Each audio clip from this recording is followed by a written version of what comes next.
আলভারেজের গোলটা কি ফিফা দিয়ে দিল কিনা সেই প্রশ্নটা দিয়ে আসলে শুরু করতে চাই। মানে ফিফা সভাপতি মাঠে নেমে তারপর আলভারেজের গোলটা দিলেন কিনা। ইনিশিয়াল কন্ট্যাক্টটা 115 কিলোমিটার প্রতি ঘন্টায় ছিল আলভারেজের এই গোলটা, এবং the goalkeeper had nothing to do. One of the finest goals of the tournament. যারা ইংরেজি বুঝতে সমস্যা, বাংলা করে দেই, সেটা হচ্ছে টুর্নামেন্টের অন্যতম সেরা গোল। বলি নাই যে টুর্নামেন্টের সেরা গোল। তবে you got a feel for Switzerland. Very well organised, very well coached team, এবং আমার কাছে মনে হয় যে এই ম্যাচে ফুল ইন্টেন্সিটিটা আসলে সুইজারল্যান্ড অনেক বেশি মাত্রায় ক্যারি করেছে। আপনি যদি দেখেন যে উইদাউট দ্য বল তারা man to man high pressing করেছে, ম্যান টু ম্যান খুব ভালো হাই প্রেসিং করেছে। ইভেন তারা আজকে ট্যালিয়াফিগোকেও মার্কিং করেছিল। এই বিষয়টা সবচেয়ে ইমপ্রেসিভ ছিল তাদের কোচের এই স্ট্র্যাটেজির জায়গাটা, যে যেভাবে আসলে হাই প্রেসিং করা যায়, আর্জেন্টিনাকে পুরোপুরি ডিস্টার্ব করা যায়, খুব ভালো মতো তারা করেছে যখন আর্জেন্টিনার পায়ে বল ছিল। খুব ইন্টারেস্টিং একটা ব্যাপার আমি বলবো যে ট্যালিয়াফিগোকে আলাদা করে মার্কিং করার জায়গাটা, যে বিষয়টা আসলে দেখতে পাচ্ছিলাম সেটা হচ্ছে এনজো ফার্নান্দেসকে ডোয়ে মার্কিং করছেন, জাকারিয়া ট্যালিয়াফিগোর দিকে মার্কিং করছেন। সব কিছু মিলিয়ে এই জায়গাটাতে আর্জেন্টিনার পায়ে যখন বল ছিল তাদেরকে ভালনারেবল করার চেষ্টা করেছে সুইজারল্যান্ড। আর আর্জেন্টিনা যখন উইদাউট দ্য বল ছিল সেই সময়টাতে আসলে সুইজারল্যান্ড ডমিনেট করেছে, এবং আর্জেন্টিনাকে উইদাউট দ্য বল আজকের এই ম্যাচে খুবই আনকমফোর্টেবল মনে হয়েছে। যারা আর্জেন্টাইন সাপোর্টার আছেন, sorry to say, without the ball Argentina আসলে আজকে খুব ভালনারেবল ছিল। বিশেষ করে একটা জায়গা আমার কাছে খুব মনে হচ্ছিল, সেটা হচ্ছে দেখতে পাচ্ছিলাম যে এনজো ফার্নান্দেজ তিনি তো আসলে পিভট রোলে চলে আসছিলেন তার পার্টিকুলার পজিশন থেকে, এবং যখন তিনি আসলে পিভট রোলে চলে আসছিলেন তখন ওই দিক থেকে জাকাকে দেখা যাচ্ছিল যে নিচের দিকে ব্যাকলাইনে নেমে যাচ্ছেন, এবং আরেকজন তাদের একটা স্পেস ওয়াইড করে ফেলছেন। So Enzo Fernandez was very much confuse যে তিনি আসলে কাকে মার্কিং করবেন, কোন দিকে যাবেন। এবং স্কালোনি প্রেস কনফারেন্সে একটা কথা প্রায়ই বলেন যে তিনি আসলে ডিপ বিল্ডিংয়ের সময় ওইরকম রিস্ক নিতে চান না, যেটা আমরা দেখছিলাম যে এমি মার্টিনেজ লং বল খেলছেন অনেক বেশি মাত্রায়, এবং এমি মার্টিনেজ লং বল খেলছেন ভালো কথা, বাট সেকেন্ড বল রিসিভ করার মতো ওইরকম প্লেয়ার আসলে ইনিশিয়াল স্টেজে দেখা যায় নাই। সো ইনিশিয়াল স্টেজটা পুরোপুরি দেখা যাচ্ছিল যে সুইজারল্যান্ড কিন্তু খুব ভালো মতো ডমিনেট করছে, এবং তাদের যে গোলটা ভেরি ওয়েল ডিজার্ভিং গোল। আমরা তাদের লেফট উইং এবং লেফট ব্যাক দুইজনকেই দেখছিলাম যে উপরের দিকে উঠে এসেছিলেন, এবং লেফট ব্যাক পজিশনের প্লেয়ার তিনি ইনভার্টেড একটা রান দিয়েছিলেন, এবং লেফট উইং পজিশনের প্লেয়ার তিনি অনেকটা বেশি মাত্রায় ওয়াইড স্পেস ক্রিয়েট করেছিলেন। So very well deserving goal by Switzerland, সে বিষয়টা বলতে হবে, তাদের প্রশংসার জায়গাটা মানে করতে হবে, তারা বেশ ভালো ফুটবল খেলেছে। But end of the day champion টিমের বৈশিষ্ট্যের জায়গাটা আসলে এইরকম, চ্যাম্পিয়ন টিম এইভাবেই আসলে খেলে, এবং যেটা হচ্ছে একদম লাস্ট মোমেন্ট পর্যন্ত ম্যাচটাকে ধরে রাখা। আলভারেজ এই ম্যাচটাতে আপনি যদি চিন্তা করে দেখেন যে পুরো মাঠটা কিন্তু ডিফেন্সিভ কন্ট্রিবিউশনটা বেশ ভালো ছিল, পুরো মাঠ দৌড়েছেন, টায়ার্ড হয়েছেন, তারপরও লাস্ট মোমেন্টে গোলটা যে তিনি দিতে পেরেছেন সেটা একটা খুব গুরুত্বপূর্ণ বিষয়।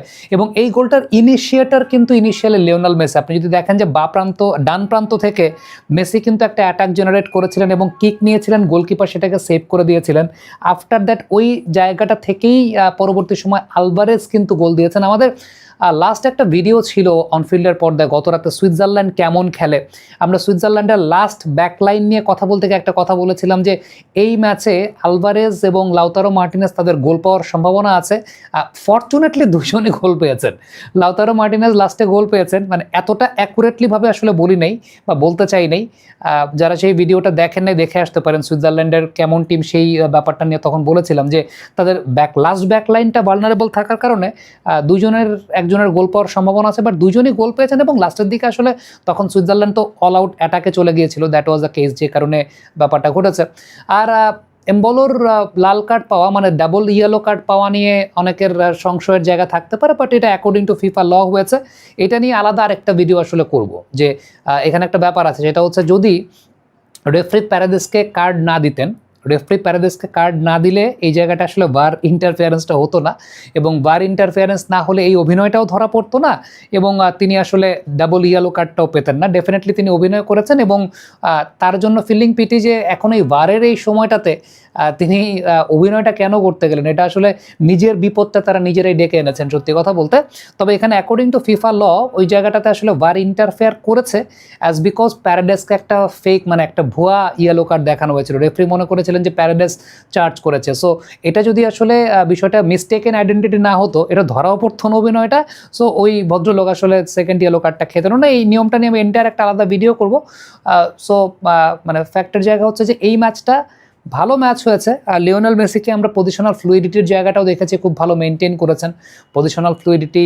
একবার বাম দিক থেকে রাইট ফুটে একটা কিক নিয়েছিলেন মেসি, ওইটা তার উইকার ফুট, যে কারণে হয়তো বা শটের ইন্টেন্সিটিটা তো ভালো ছিল না, বাট মেসির ড্রিবলিংয়ের জায়গাটা আমার কাছে মনে হয় যে ওই ড্রিবলিংটা ইট ওয়াজ অ্যামেজিং। সেই আমার কাছে মনে হয় যে একদম মানে পুরনো মেসির কথা অনেকাংশ মনে করে দিচ্ছিলেন, যখন তিনি 1 ভার্সেস 1 খুব ভালো ড্রিবলটা অনেক বেশি মাত্রা জেনারেট করতেন, খুব বেশ একটা ডস দিয়ে, বাট ডান পায়ে যেহেতু কিক নিতে হয়েছিল, সো কিকের জোরটা ওইরকমভাবে ছিল না। ওভারঅল চ্যাম্পিয়ন টিমের নেচারটা আসলে এরকম, এই কারণেই তারা চ্যাম্পিয়ন টিম, যে একদম লাস্ট স্টেজ পর্যন্ত ম্যাচের ইন্টেন্সিটিটাকে ধরে রাখা।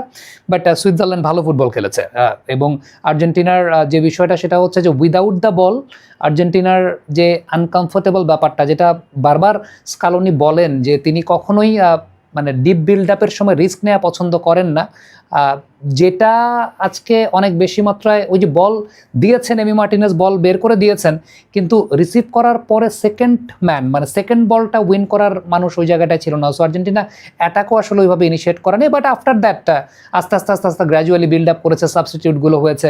আজকে কিন্তু মানে সাবস্টিটিউটের জায়গাটাই পরবর্তী সময় খেলার গতিটা বাড়িয়েছে। আলমাদা নামার পর খেলার গতি বেড়েছে, নিকো গঞ্জালেজ নামার পর খেলার গতি বেড়েছে।